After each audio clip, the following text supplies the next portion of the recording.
The German machine guns had been firing for what felt like forever.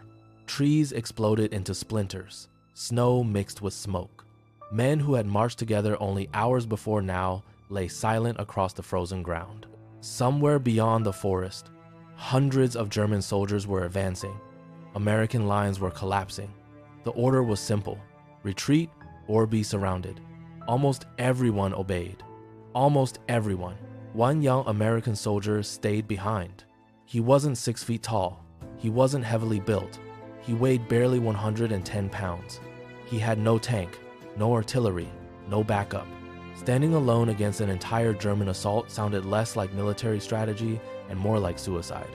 Yet what happened over the next hour would become one of the most unbelievable acts of courage ever witnessed in modern warfare.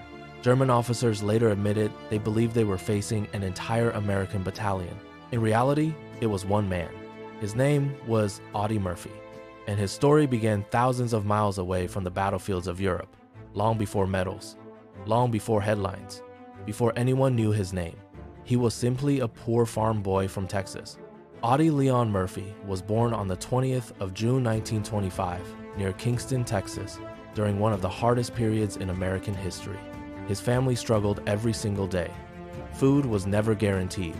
Shoes were often passed from one child to another. Education came second to survival. By the time Audie was old enough to understand the world, he had already learned one lesson that would shape the rest of his life. Nobody was coming to save them.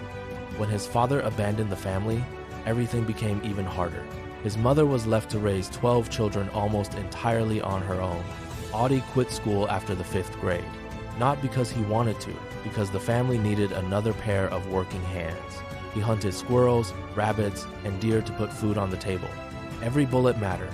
Every shot had to count. Without realizing it, the quiet teenager walking through the Texas woods was developing skills that would one day keep him alive in Europe. He became patient. He learned to move without making noise. He could judge distance instinctively. Most importantly, he never wasted ammunition. Nobody around him imagined that these simple survival skills would later become weapons against one of the most powerful armies in the world. Then came the 7th of December 1941. The attack on Pearl Harbor changed America overnight. Like millions of young Americans, Audie wanted to join the military immediately. But there was one problem. He looked far younger than his age. He was short, thin, and severely underweight. The Marines rejected him. The Navy rejected him. The Army initially wasn't interested either. For many recruiters, he simply didn't look like someone capable of surviving combat. But Audie refused to accept no as an answer. His older sister helped alter documents so he could enlist after turning 17. Finally, the United States Army accepted him. Even after joining, few people believed he would become a good soldier. Some instructors questioned whether he was physically strong enough. Others thought his quiet personality suggested a lack of aggression. They couldn't have been more wrong. During basic training, Murphy rarely spoke. He simply watched, learned, practiced. He wasn't trying to impress anyone. He was preparing himself. In early 1943, he crossed the Atlantic with the 3rd Infantry Division. Like thousands of other young Americans, he had no idea what waited for him. Italy became his first battlefield. The reality of war destroyed every illusion almost immediately. The sounds, the smell, the chaos. Nothing resembled the training exercises back home. Artillery shook the ground day and night. German snipers seemed invisible. Mines hid beneath rows and fields. Every village became another deadly maze. Many new soldiers froze during their first firefight. Audie didn't. His hunting instincts returned naturally. Stay low, move carefully, watch everything, waste nothing. His fellow soldiers quickly noticed something unusual. Murphy never seemed to panic. Fear existed. Everyone felt fear. The difference was that fear never controlled him. As Allied forces pushed through Sicily and into mainland Italy, his reputation quietly began growing. Not because he talked about bravery, because other soldiers kept witnessing it, again and again. During one engagement, his unit came under intense machine gun fire. Most men were pinned down. Movement meant death. Murphy crawled forward alone, inch by inch, using every crater, every bush, every shadow. He reached the enemy position before the Germans even realized someone had approached. Within minutes, the machine gun that had trapped an entire American platoon fell silent. That wasn't luck. It became a pattern. His officers started assigning him increasingly dangerous missions: reconnaissance, forward observation, flanking movements. Whenever something seemed impossible, someone would eventually say, "Send Murphy." Each successful mission brought promotions: private, corporal, sergeant, but rank meant very little to him. His only concern was bringing as many of his men home alive as possible. By late 1944, the war entered one of its bloodiest phases. After the Allied landings in Normandy, American forces pushed rapidly across France. The German army, although retreating, remained incredibly dangerous. Veteran divisions continued fighting with remarkable determination. The forests of eastern France became killing grounds. Visibility was poor. Roads were narrow. Every hill could hide another ambush. Every village might already be occupied. Winter arrived early. Snow covered abandoned equipment and frozen bodies alike. Exhaustion spread through both armies. But Germany was preparing one final desperate effort to stop the Allied advance. Its commanders believed they could still slow the Americans long enough to negotiate a better end to the war. Among the units standing directly in their path was Audie Murphy's. None of the men knew it yet. Within weeks, Murphy would perform the action that military historians still struggle to believe actually happened. One burning tank, hundreds of German soldiers, a battlefield covered in smoke, and one American who refused to leave, even after receiving the order to retreat. The morning of the 26th of January 1945 began in complete silence. A thick layer of snow covered the fields surrounding the small French village of Holtzwihr. To anyone looking from a distance, the landscape seemed peaceful, but beneath that frozen calm, two armies were preparing for one of the fiercest clashes of the winter campaign. Murphy's company had already suffered devastating losses during the previous weeks. Many of the men standing beside him were replacements, young soldiers who had never fought together before. Some had arrived only days earlier. They barely knew each other's names. Across the frozen fields, hidden behind trees and shattered farmhouses, German forces were gathering for a massive counterattack. These weren't exhausted rearguard units. They included experienced infantry supported by tanks and self-propelled guns. Their mission was clear: break through the American lines, recapture the village, force the Allies to retreat. At first, only distant artillery could be heard. A low rumble rolled across the frozen countryside. Then came the explosions. The first shells landed behind the American positions. The next ones landed directly among them. Snow erupted into towering white clouds mixed with dirt and steel fragments. Within seconds, the quiet morning disappeared beneath smoke, fire, and screaming metal. Murphy immediately realized something. This wasn't another probing attack. This was the main assault. German infantry emerged from the woods in waves. Machine guns opened fire. Mortars crashed around the American foxholes. The battlefield became impossible to see clearly. Communication lines were breaking. Orders barely reached the front. Then the tanks appeared. Huge dark silhouettes slowly emerged through the smoke. Their engines echoed across the frozen fields like thunder. Each one carried enough firepower to destroy the entire American position. Murphy quickly assessed the situation. His company had only a fraction of its original strength remaining. They lacked anti-tank weapons. A prolonged fight meant certain destruction. One by one, American positions began falling back. The German advance continued almost without interruption. Murphy knew the truth before anyone said it aloud. If the enemy crossed the field, the battle was over. His commanding officers ordered the surviving soldiers to withdraw towards secondary defensive positions. It was the only realistic option. Murphy looked around. His men hesitated. Some were wounded. Others were exhausted beyond words. They needed someone to make the decision. Murphy shouted for them to retreat. One after another, they began moving toward the rear. Several later admitted they believed Murphy was retreating with them. He wasn't. Instead, he turned around, completely alone. In front of him stood advancing German infantry. Behind him, his own men were disappearing into the smoke. Then, something caught his eye. An American tank destroyer had been hit moments earlier. Its crew had escaped. The vehicle was burning fiercely. Most soldiers would have avoided it. Its ammunition could explode at any second. Murphy ran toward it. Flames poured from the engine compartment. Black smoke rose high into the winter sky. The metal was already becoming dangerously hot. Without hesitation, he climbed onto the burning vehicle. Mounted on top was a .50 caliber Browning machine gun, one of the most powerful infantry weapons available. The Germans had not expected anyone to occupy the destroyed vehicle. For several precious seconds, they ignored it. Murphy seized the opportunity. He opened fire. The heavy machine gun roared across the battlefield. Its bullets ripped through the advancing German formations. Entire sections instinctively dropped to the ground. Others searched desperately for cover that barely existed in the open snow. German officers immediately believed they had encountered a prepared defensive strongpoint. They ordered supporting fire against the burning tank destroyer. Machine gun bullets slammed into the steel around Murphy. Mortar rounds exploded nearby. Tank cannons fired directly at his position. The vehicle shook violently with every impact. Flames continued spreading beneath him. At any moment, the fuel or ammunition could ignite. Still, he refused to move. Using the radio-field telephone still connected to artillery headquarters, Murphy calmly reported enemy positions. Every observation he made guided American artillery onto the advancing German formations. Minutes later, the first shells landed. Perfectly. Explosions erupted among the German infantry. Entire attack formations broke apart. Confusion spread rapidly. Officers struggled to reorganize their men. Murphy adjusted the artillery again. Another barrage. Closer. More accurate.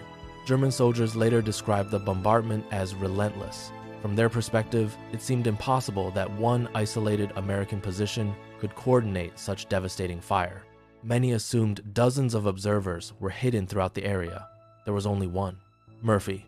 As the attack intensified, German troops began concentrating all available firepower on the burning vehicle. Bullets punched through the steel shield, protecting the machine gun. Fragments sliced through Murphy's clothing. Then, he was hit. A bullet struck his leg. The pain was immediate. Blood quickly soaked his trousers.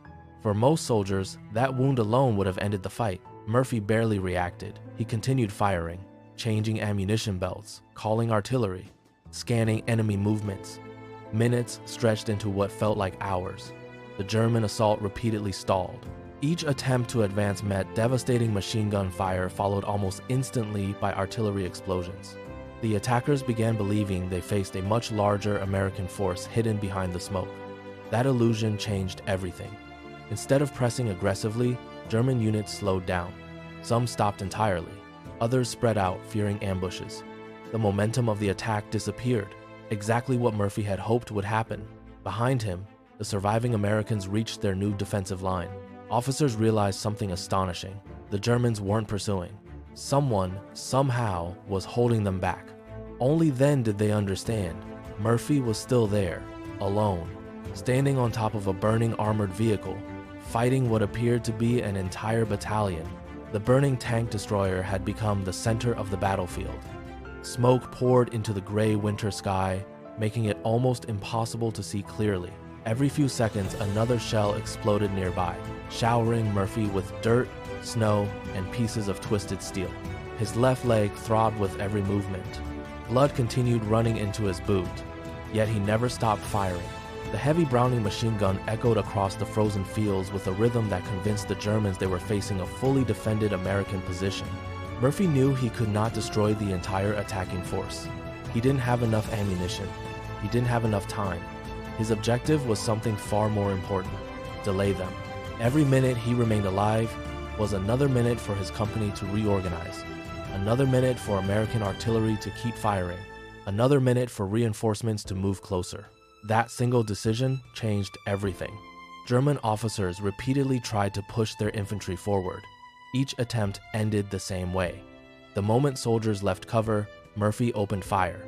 Those who survived threw themselves back into the snow. The attack slowed again. The battlefield became a deadly cycle.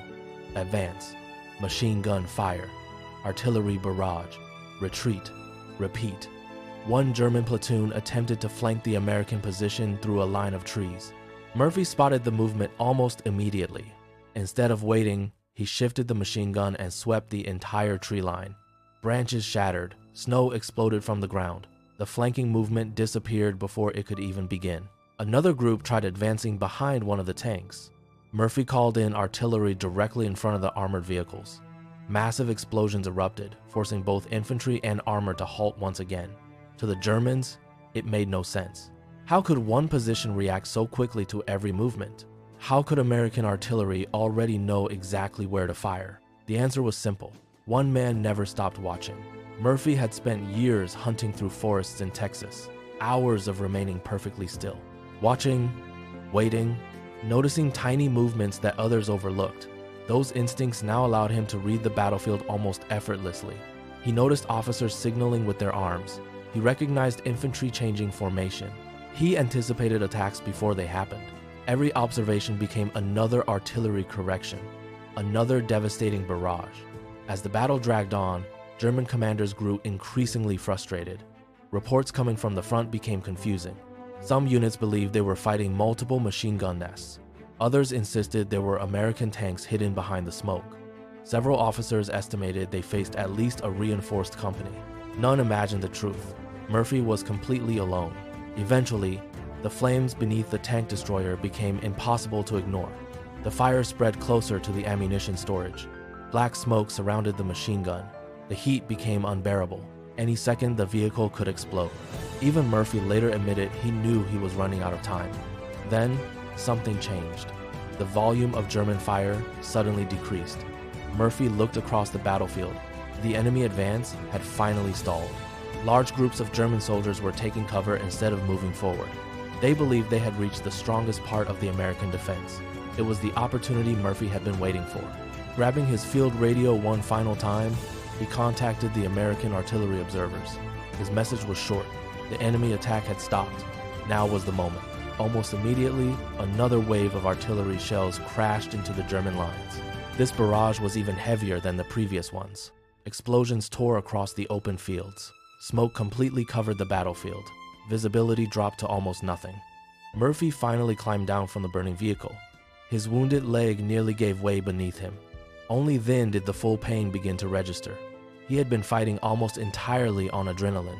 Now every step hurt, but he wasn't finished. Instead of heading toward safety, he limped back toward his company. When he reached the American line, the surviving soldiers stared at him in disbelief. Many had assumed he was already dead. Others couldn't understand how anyone could survive what they had just witnessed. Murphy didn't celebrate. He didn't give a speech. He simply pointed toward the smoke-covered fields. The Germans are stopped. Then he did something almost unbelievable. Instead of remaining behind the defensive line because of his wound, he organized a counterattack. The exhausted Americans followed him, not because of his rank, because after seeing what he had done, no one doubted him anymore. They advanced through the smoke, step by step. The Germans, already shaken by the relentless artillery and convinced they had faced a much larger force, began pulling back. Several abandoned equipment as they retreated. Others left wounded comrades behind in the confusion. Within a short time, Holtzwihr remained in American hands. The German assault had failed. Only after the battlefield fell silent did officers begin piecing together exactly what had happened. Radio operators confirmed Murphy had directed artillery almost continuously. Witnesses reported he had remained on the burning tank destroyer for nearly an hour. Medical personnel finally examined his leg. The wound was serious. Yet, he had ignored it until the battle ended. His commanding officers struggled to believe the reports. Surely other soldiers had been helping him.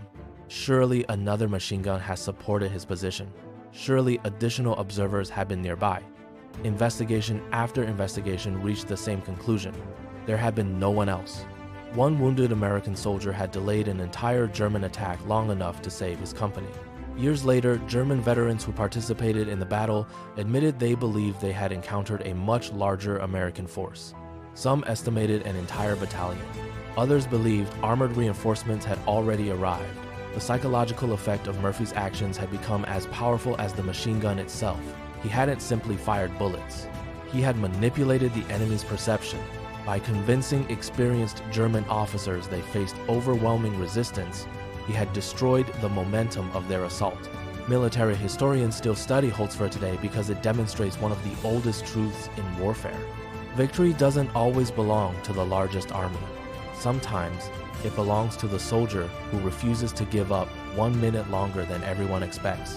When the smoke finally cleared over Holtzwihr, the battlefield looked almost unreal. Burned-out vehicles stood frozen where they had fallen. The snow, once white, was covered with dirt, shattered equipment, and the scars of artillery craters. American medics moved from one wounded soldier to another. Engineers began clearing the roads. Officers walked the battlefield, trying to understand how such a small force had survived one of the strongest German attacks in the region. Again and again, the reports led back to the same name, Audie Murphy. The young Texan, who had been considered too small for military service, had just accomplished something that seemed impossible. Military investigators interviewed every available witness. They compared radio logs with artillery records. They examined the destroyed tank destroyer that Murphy had used as his final fighting position. The evidence left no room for doubt. Everything had happened exactly as the surviving soldiers described. While wounded, while completely alone, standing on top of a burning armored vehicle that could have exploded at any moment, Murphy had held back an entire German assault long enough for his company to survive. For those actions, the United States Army awarded him the nation's highest military decoration, the Medal of Honor. The citation described extraordinary courage beyond recall of duty. But even those carefully chosen military words struggled to capture what had actually happened that fateful January morning.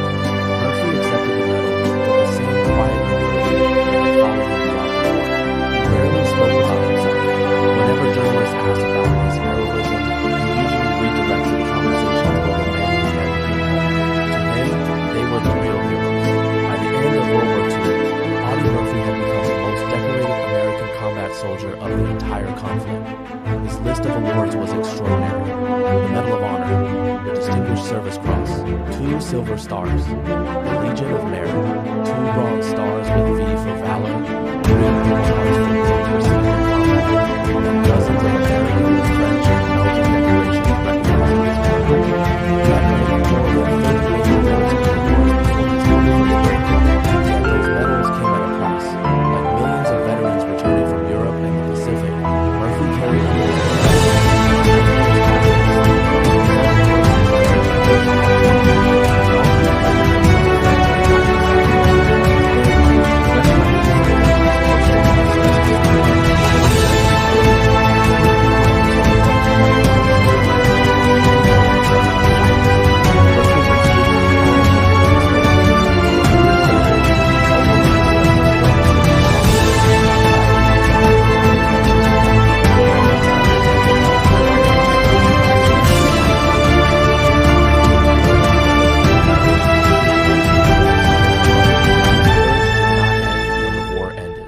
simply took a different form. Hollywood soon became interested in the young war hero. His remarkable story seemed almost impossible to believe. He appeared in several films and eventually starred as himself in the movie To Hell and Back, based on his autobiography. Released in 1955, the film became one of the highest-grossing war movies of its era. Audiences were fascinated, not because Murphy looked like a traditional action hero, but because they knew every major battle shown on screen had actually happened. Portraying the hero was the hero. Even after becoming famous, Murphy remained deeply connected to military causes. He spent years supporting veterans organizations and speaking about the long-term effects of combat. He never allowed people to forget those who had sacrificed everything. On the 28th of May 1971, tragedy struck once again. Murphy was traveling aboard a small private aircraft through the mountains of Virginia when it crashed during poor weather. There were no survivors. He was only 45 years old. News of his death spread across the United States within hours. Thousands paid tribute. Veterans who had served beside him remembered not only his courage, but his loyalty. Military leaders honored him as one of the greatest soldiers in American history. He was buried with full military honors at Arlington National Cemetery. Today, visitors still notice something unusual. Unlike many famous graves decorated with elaborate monuments, Murphy requested a simple headstone, modest, quiet, exactly the way he had lived. Every year, thousands of Americans stop there to pay their respects. Many leave coins. Others leave small American flags. Some simply stand in silence, remembering a young man who never saw himself as extraordinary. Military academies continue teaching the Battle of Holtzwihr as an example of leadership under impossible conditions. Historians still analyze how one determined soldier managed to delay a force many times larger than his own. Psychologists study the mindset that allowed him to remain calm while standing on a burning vehicle under direct enemy fire. And veterans continue drawing inspiration from his words. Murphy once said, "The real heroes are the men who gave their lives." Perhaps that sentence explains him better than any medal ever could. He never fought for fame. He never fought for recognition. He fought for the soldiers beside him, for the country he loved, for the belief that sometimes one person can make the difference between defeat and survival. More than 80 years have passed since the guns fell silent across Europe. The tanks have rusted away. The battlefields have become peaceful fields once again. But courage leaves traces that time cannot erase. And somewhere in the quiet village of Holtzwihr, where snow once mixed with fire and steel, history still remembers the day an entire German assault was stopped by a single American soldier who simply refused to retreat. If this story surprised you, remember that history is filled with incredible moments that almost sound like fiction, except they really happened. Subscribe to Echoes of Valor, where every week we uncover true stories of courage, sacrifice, and the extraordinary men and women who changed history forever. Because legends are not born from myths. They are born from real people who made impossible choices. The end.